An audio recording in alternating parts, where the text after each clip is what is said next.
Many times, rappelling is straightforward. You thread your rope to the middle mark, load your belay device and back up, and down you go. But what happens when your ropes aren't long enough or you drop your belay device? To truly master rappelling, you need to learn these techniques to help you get down in any situation.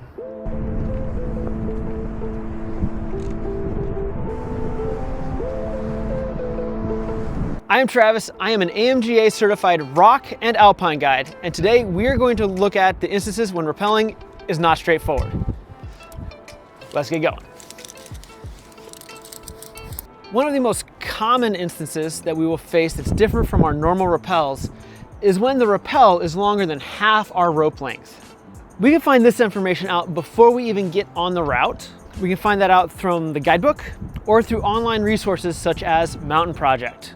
The most common way to deal with this scenario is to use two ropes to get down. So here I have my climbing rope and a second climbing rope. And instead of feeding to the middle of one of the ropes, I will pass one rope through the chains.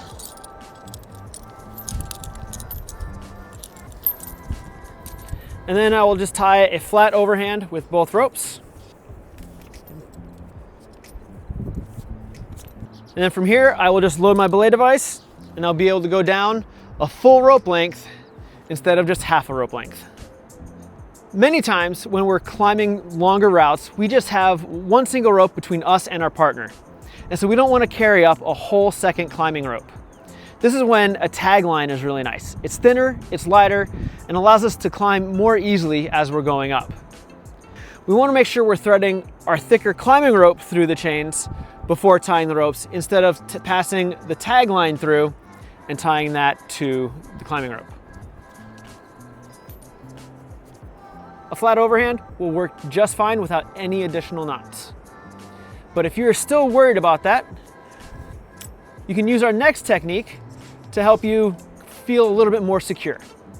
Sometimes we may be just a few feet short when we have our rope split in half for the rappel. So when we're doing this, we have a technique that is very helpful called a knot block or a reef snare. So here you can see I have my middle mark right there. My rope does not quite reach the ledge down there that we need to get to. So I'm just gonna feed it some extra slack. And then once I know it's on the ground, I can simply tie an overhand on a bite on the pull side of my rope, take a lock and carabiner, clip it into the knot, and then into my rappel line, like so.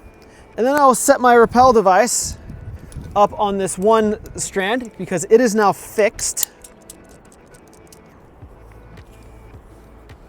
Now I can rappel down and I want to make sure I keep track of the end of my pull strand. And when I get down to the bottom of it, I can simply attach other material such as my cordelette, a long sling, or even just quick draws chained together to be able to pull this side down. Using a knot block gives me a lot of versatility in my choice of belay devices to descend the route. Instead of being limited to ATCs or tube style devices, I can also use tools like my gree here to go down on a single strand. All right, so we have done a knot block up at the top. Our rope does reach this ledge down below, but this side doesn't because we went past our halfway mark. So now I'm gonna start adding material to this end of the rope just to be able to pull this side down. I try to start with my longest pieces of equipment first. And for me, that's my cordelette.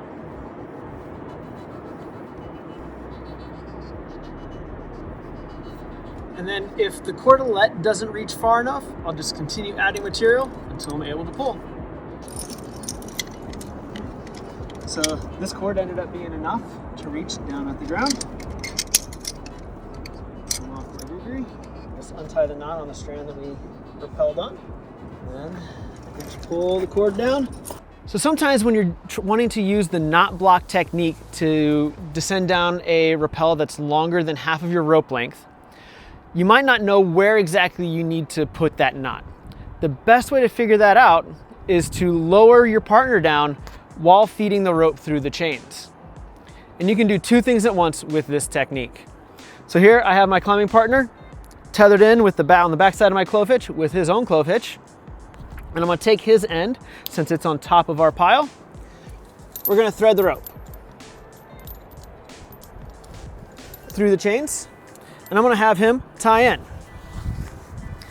Now while he's tying in, I'm gonna get my belay device ready to lower him down.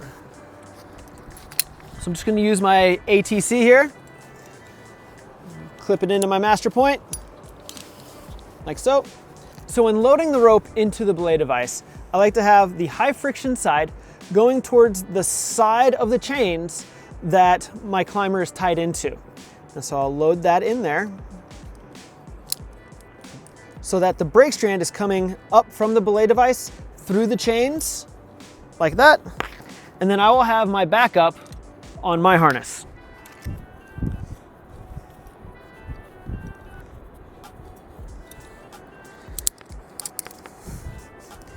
Now, after a quick double check to make sure everything is locked and loaded properly and that my climber is tied in, I will have him disconnect from the clove hitch. I can have him then lean back, and you should see this orient to where the brake strand is coming up towards the chains, and then I just start feeding rope.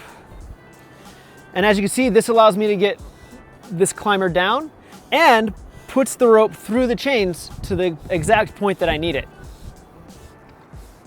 Now, once my climber is down, I can just feed a little bit of slack into the system and then tie my knot block on my side, or the brake side of the system. Attach the carabiner, clip the load strand. And now I have my knot block set up so I can rappel on the strand that I just lowered him on, and then attach extra rope to whatever is left. So another common problem that you might face when out rappelling is you drop your belay device, whether on your way up or when getting ready for your way down. So since we dropped this, we'll just get rid of it. Now we need to improvise a rappel device to get down and hopefully find our belay device that we dropped. For this, you will need 3 locking carabiners. The first one, I'm gonna clip into my tether, just like I would with my belay device. And I can lock it. The next one gets clipped to that carabiner, and we can lock it. Next, I'm gonna grab my rope strands. I'm gonna pass them through the second locking carabiner. And now I take my third carabiner, I clip those strands and then the strands above it and lock it. And what this does is it creates bends in the rope to create friction so we can control our descent down. The nice thing about this is that unlike a munter hitch, this isn't gonna twist our ropes, and we can still utilize our third hand backup at our belay loop. And so here I can just add my third hand like normal, tighten everything up, and then I can go down. We like to use 3 locking carabiners here because with just 2, my ropes might rub up against my extension material, and depending on that material, it could burn it or wear it through. Sometimes your rappel might be at an awkward stance where when you pre-rig your team and the first person goes down, the other people on the rope might get pulled in an awkward manner or even off of the ledge. The technique I can use to keep my partner comfortable while I am rappelling is the J-rig. All I'm gonna need for this is 1 locking carabiner. So here I'm gonna take that carabiner, I can either clip it into my anchor or to the chains or bolt. And we're gonna take that rope that's between the 2 of us, gonna tie a clove hitch, clip that into that locking carabiner. Now, while I'm rappelling, my partner isn't gonna get pulled around like we just saw. So I can simply go down, and he's not getting pulled down into the rock. The J-rig can be used not only at the top of a rappel, but also at midpoint stations during our descent. This can be helpful for closing our system and also making sure our rappellers don't go past us. And so again, just like before, I'm just gonna take some slack in the rope, tie a clove hitch, connect it to my anchor. Now I have this closed section connected to my anchor, so my partner cannot rappel past me or away from me.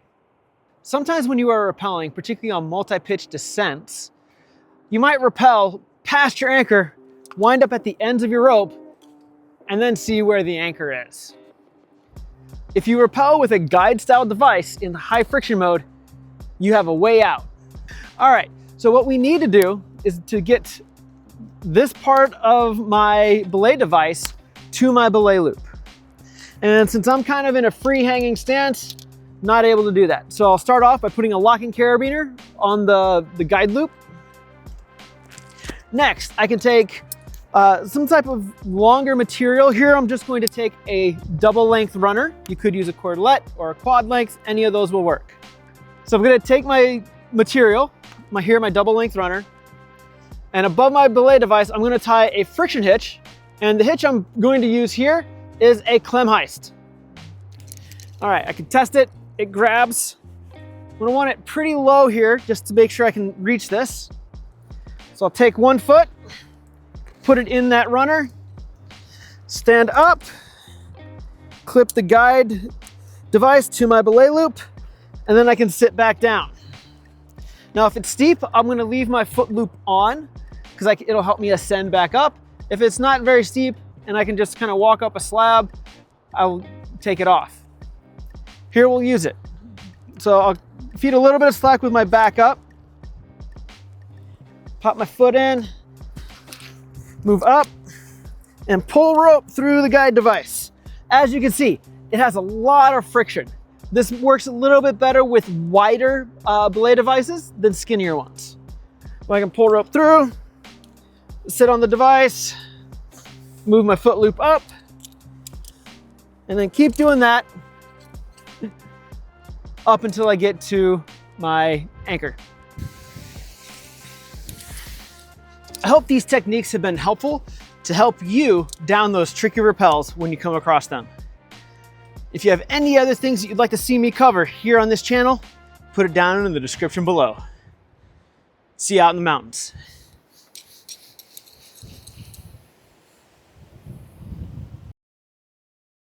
So here, oh, dang it. I should have been talking to that one instead of that one because that one can see this. Okay.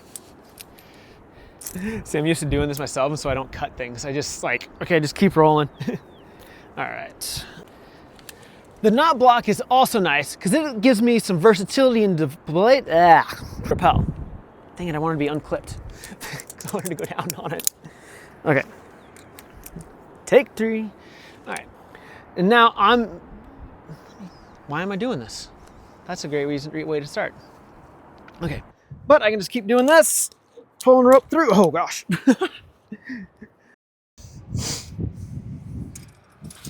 I got to get this in one take. Otherwise it's not going to work.